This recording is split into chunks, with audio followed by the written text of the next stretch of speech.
I went to the corner, my friends, they weren't there. They said, hey man, you want your share?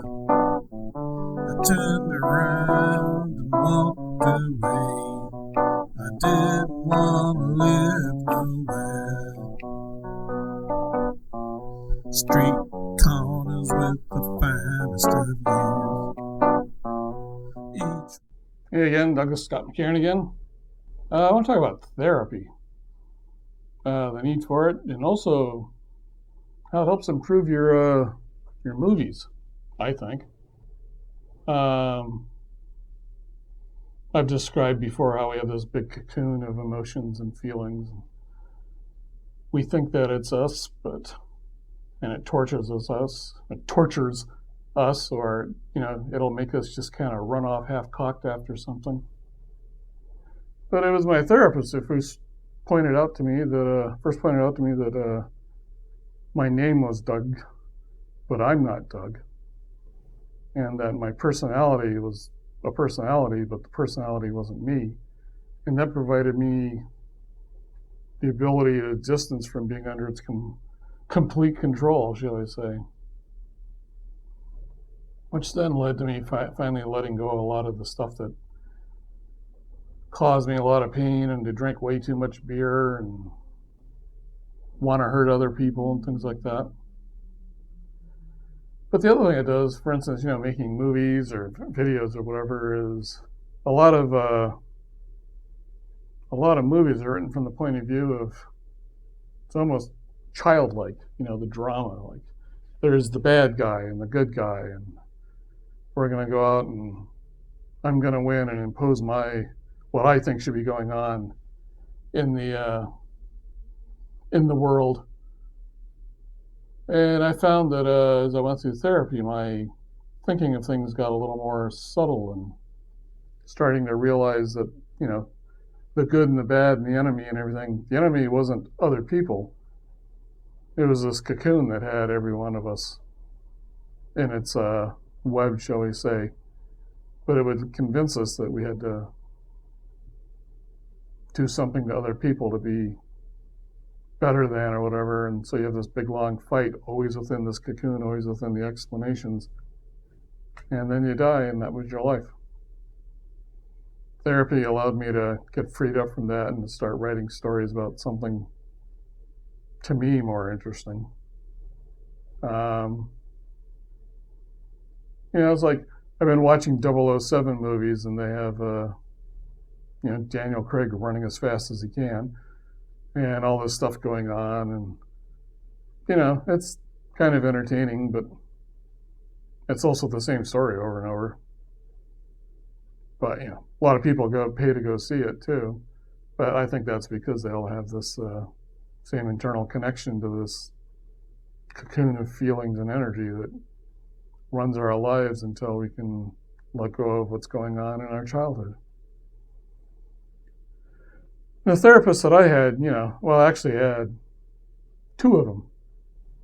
The first one told me about not being Doug and not being the personality. The second one was doing things that you all might find this useful.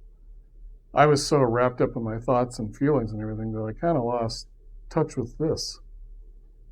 And one of the first things she would have me do every time we came to a session, she would just have me touch my skin, and it actually was very weird, because I suppose it's not weird, but to me it was. It would get me very grounded and present in here, as opposed to off in whatever story I was making up in my head. So I found that pretty useful. And it also, freed me up of a lot of the presumptions I had about how the world was, so I could look at the stories I was writing from different angles I'd never considered before, and to me, make it more interesting. So I strongly encourage it. There's therapy, there's AA groups. I've talked about Landmark in their forum. I've found that extremely handy. You can use it to really get your story empowered and get driven there, or you're freed up from your story.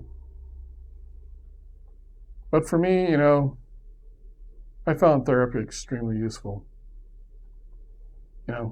Taking LSD and beer and all that stuff, it kind of left me in the same place over and over and over. I just felt different. Therapy and actually being in touch with my physicalness and everything, that seemed to do really good stuff. So, you want to write good stories, you want to get better, you don't want to, the entertainment business is famous with really raging alcoholic people that try to appear to be happy and wonderful when they aren't. I just suggest being calm and peaceful and wonderful is better than being raging and alcoholic and trying to appear to be wonderful.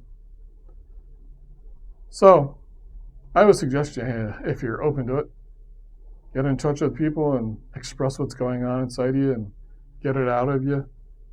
Because as long as you're inside there with it, it has total control over you.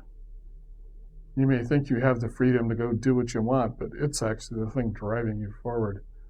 And it's the thing causing all the judgments and expectations and everything. And it just kind of sits there and just keeps doing its thing until you're over. If you want your life to actually transform, sorry, a motorcycle just went by. If you actually want your life to transform, which means it goes from one form to another form, you actually have to transform. That's one of the things I've learned is I kept wanting to be transformed without actually transforming. I wanted to think I was transformed without actually letting go of the stuff that had me stuck. So anyway, I can only encourage you as a fellow human being to really work on this sort of stuff. Therapists can be kind of expensive, but so can drinking a lot of beer and smoking a lot of cigarettes and being mean to the family.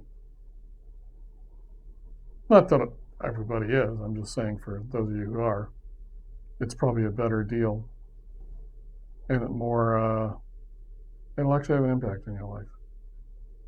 And if you write movies, it'll impact your story writing. Okay, thank you very much. Till next one.